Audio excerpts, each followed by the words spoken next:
સરકારના માણસો હોય, સરકારમાં તાલુકા પંચાયત, પીડબ્લ્યુડી, મામલતદાર, અહીંયા આરોગ્ય વિભાગ, આ બધા જ લોકો તમારે ઘરે આવે. શેના માટે? તમને કઈ તકલીફ હોય, તમારે કઈ લાભ લેવાનો હોય, એનું ફોર્મ ભરે. તમે છતાં હવે થોડી વાર માટે ક્યાંક અડધો કલાક બે મોડી દોજો. આ વાત જ ન હોબળો તો કેવાથી પછી શું થાય? તમે તમારું આયુષ્યમાન કાર્ડ કાઢ્યું નહીં, પછી ક્યાંક કોકને ઘરમાં દુખાવો ગમે ત્યારે થાય, ગમે એને થાય, દુખાવો થાય તો ઓપરેશન કરવું પડે ને. પછી તમને એમ થાય કે ડોક્ટરે કીધું કે 24 કલાકમાં ઓપરેશન કરવું પડશે ને નહીં ચાલે, એટલે તરત તમને આયુષ્યમાન કાર્ડ કાઢી આપે.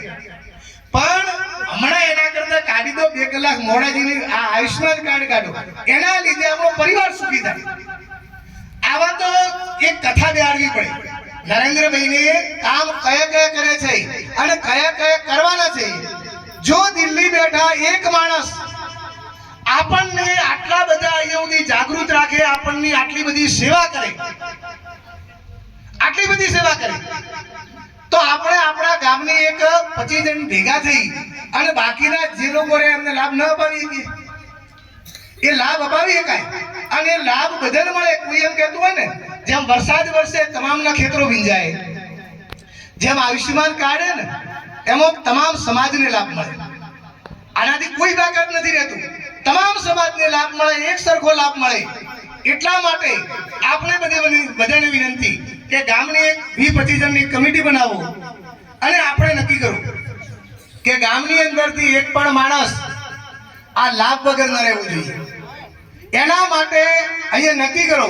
અને અહીંયા તો ફરીથી અગાઉ પણ તમને કીધું, અત્યારે પણ કહું છું, ધન્યવાદ સરપંચને આપું છું કે સતત જાગતા રહે છે. પણ એ જાગતા રહેતા હોય તો એને તમે સહકાર આપો. એ સહકાર આપો તો કામ ડબલ થશે. જે માની લો કે કોઈ પણ સમાજમાં અત્યારે રબારી સમાજમાં આવ્યા હોય તો રબારી સમાજનો કેટલો લાભ લેવાનો હોય એક જ જગ્યાએ બેસી નક્કી કરીએ કે દલિત સમાજમાં હોય, આદિવાસી સમાજમાં હોય.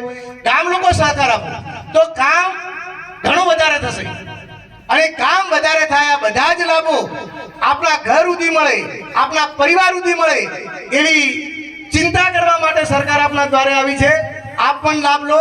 અહીંયા બોલાવ્યા, અમારું સ્વાગત કર્યું, અમને બોલવાની તક આપી. આ ગામવાળાનો ખૂબ ખૂબ આભાર. હસ્તો ભારત માતા કી જય. ખૂબ ખૂબ આભાર સાહેબ શ્રીનો.